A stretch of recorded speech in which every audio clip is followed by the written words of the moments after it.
Tonight at 10, a sharp rise in crime recorded by police in England and Wales, with knife attacks at a record high. In the 12 months to March, official figures show knife crime up by 16%, robbery by 30%, and murder and manslaughter also rising. As police complain of fewer resources and fewer officers, other data show the number of crimes being solved has fallen. We can't do as much as we used to do, or can't do it as effectively.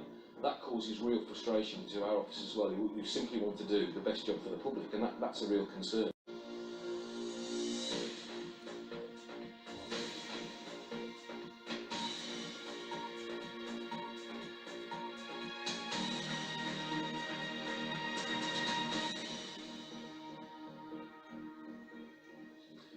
Good evening. Crime recorded in England and Wales has risen sharply, and the sharpest rise was in violent crime, according to the latest figures from the Office for National Statistics. The number of killings and murders rose by 12% in the 12 months to March, and crimes involving a knife rose by 16% in the same period. There was a 30% increase in the number of robberies, which include muggings. Other data shows that the rate of solving crimes has fallen, as our Home Affairs correspondent Tom Simons explains now. When more violent crimes being reported, this is the sort of crime fighting that's needed. We're with a specialist team tackling the moped gangs, tonight active in West London.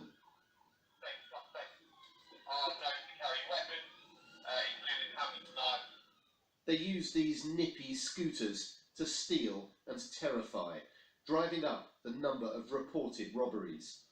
Police say they hunt in packs because scooters are hard to stop. We need 2 or 3 vehicles to make a box.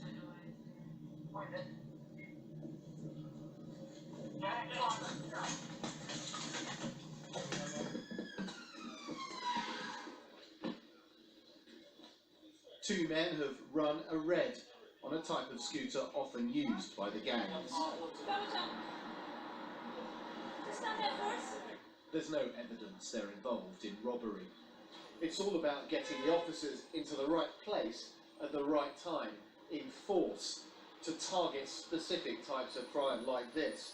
And these officers do believe they're now making a difference. In their area, the City of London, there were 56 moped robberies in January, but just 2 last month. A small dent in the national crime figures. Is it a bit depressing to see the crime figures going up when you're doing this sort of work? It is. It'd be wrong of me to say it isn't, because we want to be out there to be seen to be working well. We do know that there are days when we will suffer offences because we can't be everywhere at the same time. True, reported crime is rising, but increasingly police also have to deal with other social problems which aren't crime. Simultaneously, police numbers have been cut to 1996 levels. Certainly the officers I lead and my members are really frustrated, as much as the public are, that we can't do as much as we used to do, or can't do it as effectively. That causes real frustration to our officers as well, who simply want to do the best job for the public, and that's a real concern. In London today, there were more raids in the fight against knife crime, up again in these figures. 67 people have been arrested in this targeted operation this week. But what the numbers don't describe is the damage violent crime does to people's lives, like the family of Daniel Fox, stabbed to death in Merseyside, another mother losing another son. They were so close. He used to look after her when he was little, because Linda suffered from illnesses, and Daniel did look after her, and it's just devastated the whole family. It's so unreal to us. We've still not taken it in. Right. Back in London, they're trying to catch another moped. The vehicle initially is a found stop only. Contrary to what many believe, the police are not banned from pursuing two-wheelers if the risk is manageable. But within seconds, he slips between some bollards and disappears. Maybe tomorrow. So why has the number of crimes resulting in prosecutions fallen?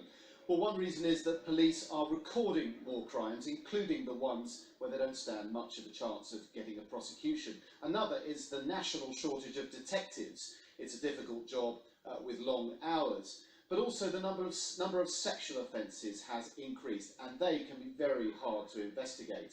One final figure, Hugh, the proportion of rape allegations ending up in court is just 3%. Tom, once again, thanks for the latest there at the Home Office. Tom Simons.